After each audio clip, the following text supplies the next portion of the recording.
And now we have finally made it to the last Alien movie that was ever released, Alien Covenant, which came out in 2017. So let's conclude this marathon. Let's review. Alien Covenant takes place 10 years after the events of Prometheus. We follow a crew on this ship called the Covenant. The crew wakes up from cryosleep after some ship malfunctions. They come across a planet that sends a distress signal, and because they are a crew that is just looking to find a new planet to colonize, they decide to go there after the results of the planet shows that it's perfect for colonizing. But they get there and some things happen. People get killed, people get infected, and they run across David the android from Prometheus. And so the majority of the movie is just them trying to get off the planet and leave this epidemic that has affected the crew.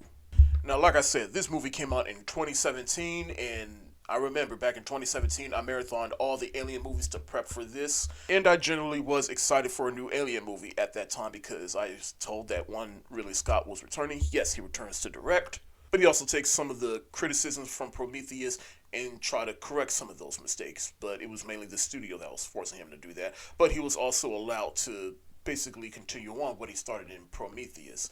So this movie basically ended up being two things. It was trying to be a sequel to Prometheus, but at the same time, it was also trying to be an alien movie at the behest of Fox. And to the movie's credit, it did try to introduce some cool ideas, but it doesn't help that Fox is like, yeah, all that is cool and all, but you better put a fucking alien in there. Now, honestly, I enjoyed this movie more than Prometheus, but I do recognize the flaws in watching years after the movie came out. I recognize those flaws even more, but I just find this a more enjoyable film because it gave me exactly what I wanted, particularly during the second half.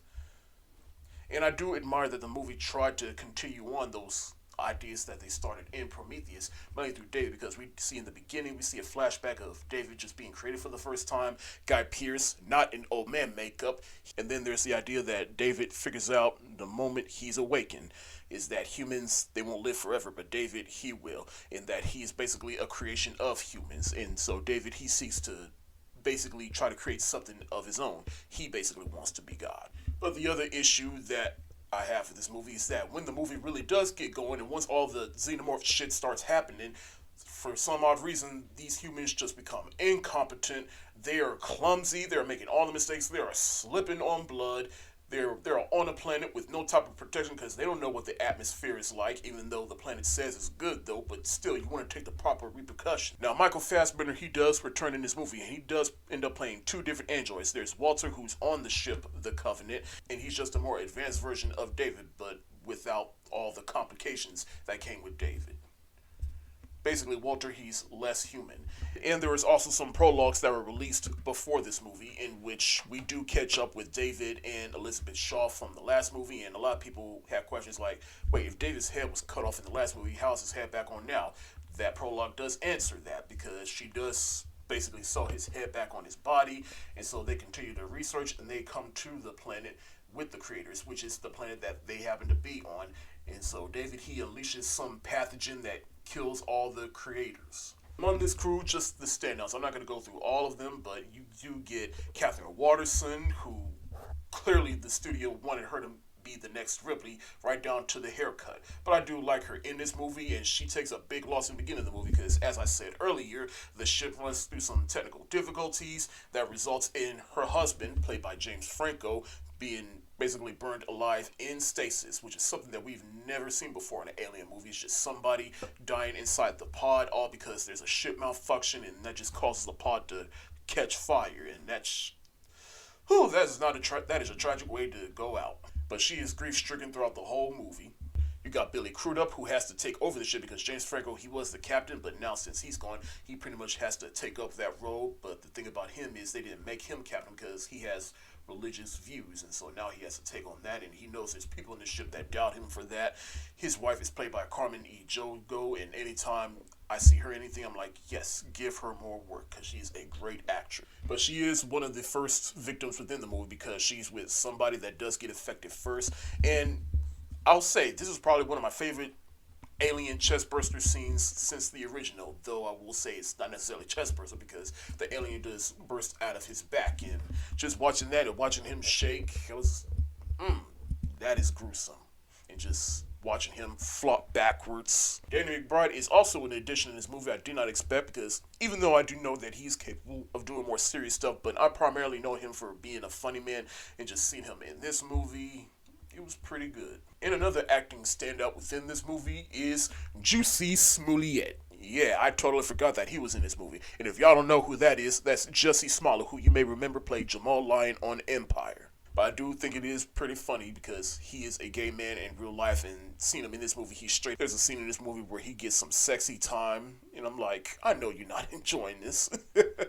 But it is soon interrupted when the ship has a Xenomorph and he gets killed. The Xenomorph itself was pretty good, and I know a lot of people have issue with seeing a Xenomorph in daylight, and in truth, they're not wrong, but this is really not daylight. I mean, it's still a little bit foggy and cloudy outside. It's still dark enough that the Xenomorph still has a dark presence, but it's not too light that it just looks ridiculous. But I do like how the Xenomorph was represented in this movie. We get to see it move in ways that we've never get to see it move before. I just love the VFX on the Xenomorph. And there's still some attempt at practical imagery in this movie, like there is somebody in a suit in this one shot right here. But going back to Michael Fassbender real quick, I commend him for this because he really did have to play two roles, and he's playing two different characters in the same shot, particularly at this scene right here, though it is a bit ridiculous when he's playing the flute and he has that one line where he says, "I'll do the fingering."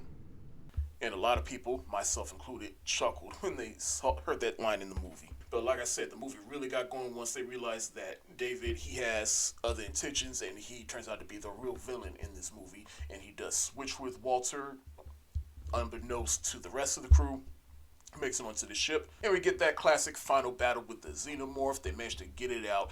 And so they all go back into stasis looking for another planet. And David, posing as Walter, Captain Watterson's character, she realizes who that is.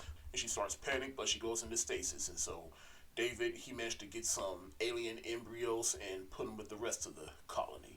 And then the movie ends with the ship going, who knows? We don't know what this leads to. We don't know how alien Romulus fits into this. We don't know. But I think this is a storyline that basically they're just not going to go back to ever again. But I hope they do someday, because we do need some closure to this era of alien movies. Overall, like I said, I enjoyed this movie more than Prometheus, but I don't think it's perfect. And it's clearly trying to be two things. It's trying to be a sequel to Prometheus, but at the same time, it's still trying to be an alien movie. There were too many cooks in the kitchen. For Ridley Scott, he was trying to make something meaningful. But I will watch this movie again before I watch Alien Resurrection and Alien vs. Predator Requiem. And that's why I'm going to give Alien Covenant the thumbs up emoji. Wow, and that's it. I am finally finished marathoning all of the Alien movies, and so now I'm ready for Alien Romulus. I am excited. I'm curious to see how this movie turns out. I'm curious to see how this plays into the rest of the franchise. But as we all know, the first two movies are classics, and everything else that followed after that, there's some fun, lighthearted entertainment to be had with some of them, but then there's alien movies that are complete, utter dog shit. But I will see you next week for my review of Alien Romulus after I've seen it.